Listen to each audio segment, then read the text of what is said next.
Descobertas científicas na Antártida, análise detalhada.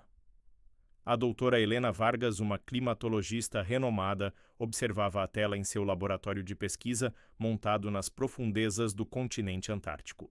Sua missão, financiada por uma coalizão internacional, era uma das mais ambiciosas já empreendidas na região: perfurar a geleira do fim dos tempos, conhecida como Thwaites, para analisar as camadas mais antigas de gelo.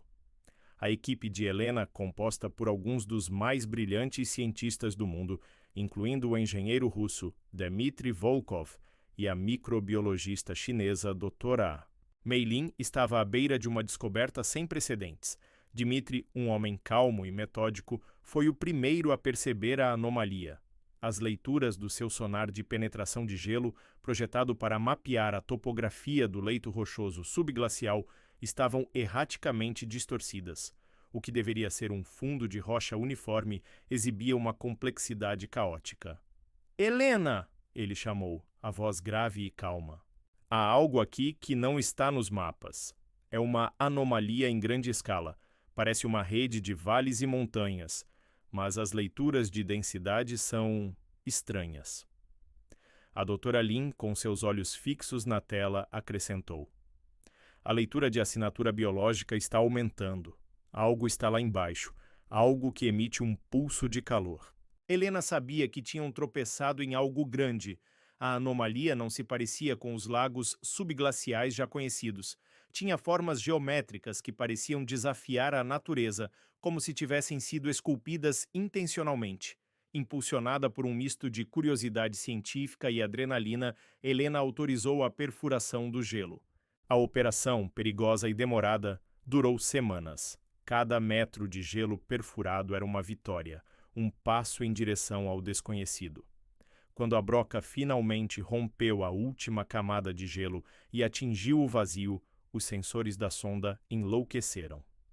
Ondas de rádio de uma frequência nunca registrada foram detectadas, acompanhadas de um pulso de calor que fez a temperatura do ar subir levemente. "É como se tivéssemos acionado um interruptor", murmurou Dmitry, seu rosto iluminado por uma faísca de excitação. A equipe sabia que as leituras não podiam ser apenas um acaso. A primeira sonda de vídeo revelou uma cena que parecia saída de um sonho.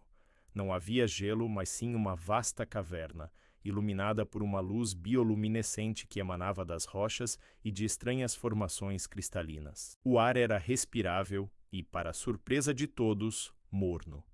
Mas a visão mais impressionante era a paisagem abaixo deles. Uma floresta de cristal com rios de água líquida correndo através de um solo congelado. A doutora Lin, com as mãos tremendo, analisou as primeiras amostras do ar e da água. "Helena, você não vai acreditar", ela disse, seus olhos brilhando. "O ar tem uma composição única, com uma porcentagem de oxigênio muito mais alta do que a nossa atmosfera. E a água é rica em uma flora e fauna microbiana que nunca vimos antes." As análises de DNA dessas criaturas revelaram um mistério ainda maior. Elas tinham uma base genética completamente diferente da vida na superfície. "Não são da Terra", a doutora Lin disse. Enquanto exploravam mais a fundo, descobriram que a fonte da anomalia magnética eram as próprias rochas da caverna, que eram compostas por um material metálico desconhecido. Essas rochas, que brilhavam com a luz bioluminescente, pareciam emitir os pulsos de rádio. As teorias mais selvagens começaram a circular na base de pesquisa. Seria esta uma base alienígena, abandonada há milênios? Ou seria uma forma de vida baseada em minerais adaptada a um ambiente extremo? A equipe de Helena estava dividida. Alguns, como Dmitry, argumentavam que a descoberta era uma prova de vida extraterrestre.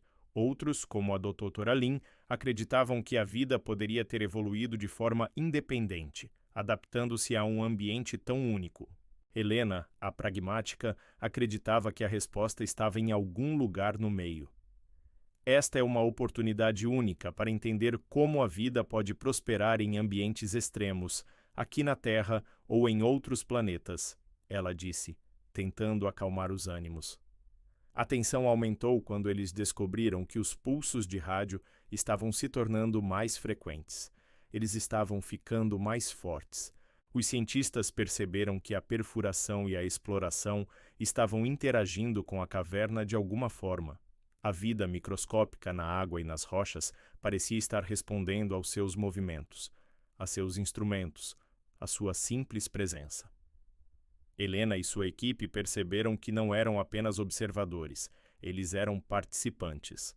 Eles haviam encontrado um mistério, mas agora o mistério estava à solta, comunicando-se e respondendo a eles. A crescente frequência dos pulsos de rádio causou um efeito dominó na superfície. A geleira Thwaites, já instável, começou a derreter em uma velocidade alarmante. As fendas no gelo se abriram e enormes blocos de gelo se soltaram e caíram no oceano. A cachoeira de sangue, um fenômeno natural causado por bactérias que dão uma coloração avermelhada à sua água, se tornou um rio de sangue. Helena e sua equipe entenderam o que estava acontecendo. O que eles haviam encontrado não era um mistério a ser resolvido, mas sim uma ameaça latente. Eles não tinham apenas ativado um interruptor, eles tinham aberto uma porta.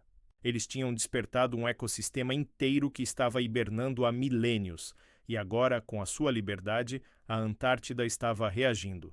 Helena e sua equipe conseguiram escapar da base, mas a sua descoberta iria mudar o curso da história humana para sempre. A vida sob o gelo era real e era alienígena, e de alguma forma eles haviam se comunicado com ela, e a vida havia respondido. A Antártida já não era mais apenas um continente congelado, era o lar de um segredo que poderia acabar com o mundo.